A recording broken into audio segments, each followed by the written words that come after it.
इस वीडियो में class 11th और 12th के कंप्यूटर सिलेबस जो कोरोना महामारी के कारण 30% कम हुआ है, उसके बाद उसमें कौन कौन सी हेडिंग्स या कौन कौन से चैप्टर जो हटाए गए हैं और 70% में कोर्स में कितना बचा हुआ है उसके बारे में हम देखेंगे। सबसे पहले क्लास 11th का स्टार्ट करते हैं। इसमें चैप्टर 7 कंप्यूटर की आंतरिक संरचना, इसे हटा दिया गया है। इस कंप्यूटर की आंतरिक संरचना में जो हेडिंग हटाई गई हैं वो हैं पैरेलल और सीरियल पोर्ट्स पैरेलल और सीरियल पार्ट्स, कीबोर्ड कनेक्टर, पंखा, रीसेट स्विच आदि। अन्य कार्ड और बसेस, सीरियल बसेस, ये सभी हटा दिए गए हैं। इन 4 हेडिंग्स को लगभग हटा दिया गया है इनसे रिलेटेड। इस चैप्टर में इन 4 हेडिंग से रिलेटेड इन्हें नहीं पढ़ना है। इसके बाद 9th नंबर वाला चैप्टर है वैज्ञानिक तथा व्यापारिक अनुप्रयोग। इस पर रोबोटिक्स हेडिंग, आर्टिफिशियल इंटेलिजेंस, जनसंख्या एवं पर्यावरण, ये लगभग एक लेख लिखने पर आते हैं हेडिंग्स है ये। इन 3 हेडिंग्स को नहीं पढ़ना। इसके बाद ये तो 30% कम होने पर था, कम होने के बाद ये है। इसके बाद जो बचा 30% कम होने के बाद 70% वाला, वो इस प्रकार है। इस पर कंप्यूटर परिदृश्य में कंप्यूटर क्या है, इसके कार्य, क्रमिक विकास, इसकी पीढ़ी, कंप्यूटर के प्रकार, सॉफ्टवेयर और हार्डवेयर अवधारणा, ये पहले यूनिट के अंतर्गत आता है। सेकेंड यूनिट है डेटा निरूपण की। इसमें संख्या प्रणाली, बाइनरी, ऑक्टल, हेक्साडेसिमल और decimal number system, floating point numbers, विभिन्न अंक प्रणालियों के अंकों का एक दूसरे में परिवर्तन, अर्थात बाइनरी का डेसिमल, डेसिमल का ऑक्टल, ऑक्टल का हेक्साडेसिमल, इस प्रकार 1-2 कॉम्प्लीमेंट और इनके उपयोग। इसके बाद थर्ड यूनिट जो है वह है बूलियन बीजगणित और लॉजिक गेट। तो बूलियन बीजगणित, लॉजिक गेट में बूलियन बीजगणित के स्वीकृत तथ्य, एंड और नॉट गेट, ट्रुथ टेबल उनकी, बूलियन बीजगणित के प्राथमिक सिद्धांत, लॉजिक गेट और इनके अनुप्रयोग, ये सभी पढ़ने हैं। इसके बाद C++ प्रोग्रामिंग। C++ प्रोग्रामिंग में C++ से परिचय, उसकी विशेषता, और इसके बाद character set, tokens, structure of programs, data types, constant variables, operator, expression, input output operations, control statement, if statement, while loop, do while loop, for loop, लूपों की नेस्टिंग, केस, ब्रेक, कॉन्टिन्यू, ये सभी पढ़ने हैं।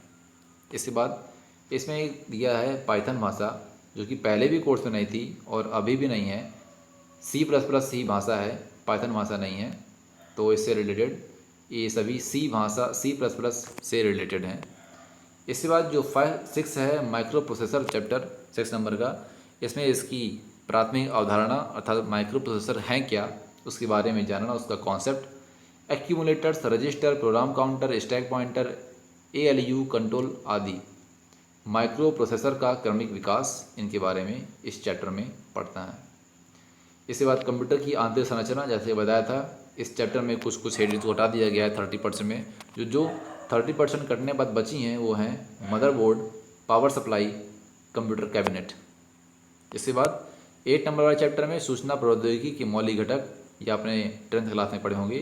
कंप्यूटर और संचारक, computer network, LAN MAN वैन, internet, उसका स्वरूप, उसकी सेवाएँ, ईमेल, वेबसाइट, सर्च इंजन, ये सभी। और लास्ट चैप्टर था वैज्ञानिक और व्यापारिक अनुप्रयोग। इसमें पढ़ना है हमें office automation, word processor, electronic spreadsheet, DBMS और ई-कॉमर्स। और सबसे लास्ट चैप्टर जो कंप्यूटर वायरस का है, उसमें कंप्यूटर वायरस की जानकारी और उसको दूर करना, अर्थात वायरस और एंटीवायरस के बारे में जानना। इस चैप्टर में यही इतना। और फिर उसके बाद बचता है 40 नंबर का प्रैक्टिकल, वो पहले से ही देना ही है।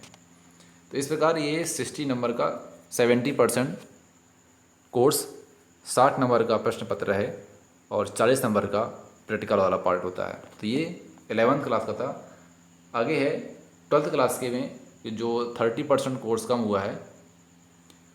इसमें पहली यूनिट है कंप्यूटर सॉफ्टवेयर और प्रोग्रामिंग। इसमें ऑपरेटिंग सिस्टम और उसके प्रकार, लाइनस और उसके विभिन्न स्वरूप, CLI और GUI, ये दोनों नहीं पढ़ने। फिर सेकेंड यूनिट में प्रोग्रामिंग में, इसमें कंप्यूटर समस्या समाधान तकनीक के रूप में प्रोग्रामिंग के विभिन्न चरण, जो 7 चरण होते हैं, वो लगभग यही पूरा चैप्टर ही है, तो ये चैप्टर लगभग पूरा नहीं पढ़ना। ये पूरी प्रोग्रामिंग कॉन्सेप्ट का चैप्टर ख़त्म कर दिया गया है। इसके बाद जो थर्ड यूनिट है प्रोग्रामिंग भाषाएं, उन प्रोग्रामिंग भाषाओं को नहीं पढ़ना। फोर्थ यूनिट में HTML प्रोग्रामिंग यूनिट में हमें वेब पेज में हाइपरलिंक अर्थात हाइपरलिंकिंग हेडिंग हमें नहीं पढ़नी। बाकी table tag, list tag, bold, italic, underline, heading tag, paragraph tag, ये सही पढ़ना है। केवल हाइपरलिंक वाली हेडिंग नहीं पढ़नी है। एडवांस प्रोग्रामिंग C++ में इनहेरिटेंस हटा दिया गया है, एक्सेप्शन हैंडलिंग अर्थात अपवाद संचालन को हटा दिया गया है, और पॉइंटर्स का परिचय इसे भी हटा दिया गया है। और 7th यूनिट है डेटाबेस कॉन्सेप्ट नॉर्मलाइजेशन।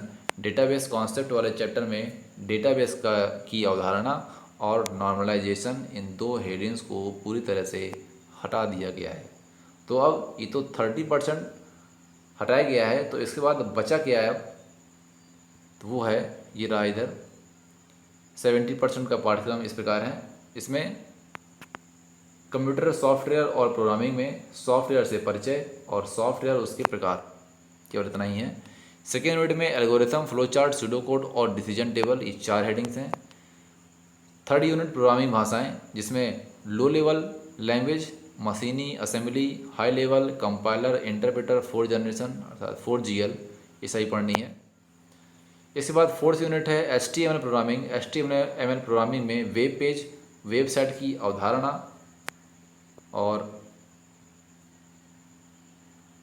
HTML से परिचय, उनका स्वरूप, HTML टैग्स तथा साधारण वेब पेज का निर्माण, वेब पेज में टेक्स्ट को फॉर्मेट और हाईलाइट करना, ये सभी HTML में पढ़ना है। इसमें आपके टेबल टैग भी आ गया। हाइपर लिंकिंग हेडिंग नहीं पढ़नी HTML में। 5th यूनिट है ऑब्जेक्ट ओरिएंटेड प्रोग्रामिंग, तो ये लगभग पूरी है जैसे पहले थी।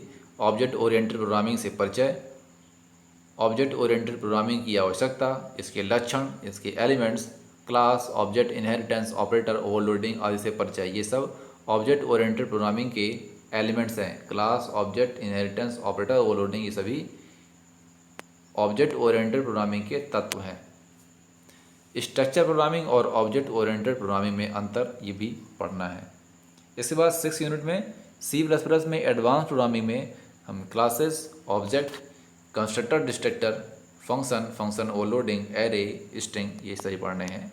जो नहीं पढ़ने थे वो थे इनहेरिटेंस और अपवाद हैंडलिंग और पॉइंटर, इन्हें नहीं पढ़ना। लास्ट यूनिट है डेटाबेस कॉन्सेप्ट की। इसमें रिलेशनल डेटाबेस अर्थात RDBMS, ये सबसे इम्पॉर्टेंट हेडिंग है, हर साल बोर्ड एग्जाम में पूछी जाती है। SQL, most important heading SQL और डेटाबेस की अवधारणा, इसे भी पढ़ना है। इस प्रकार ये 12th क्लास का 70% कोर्स था।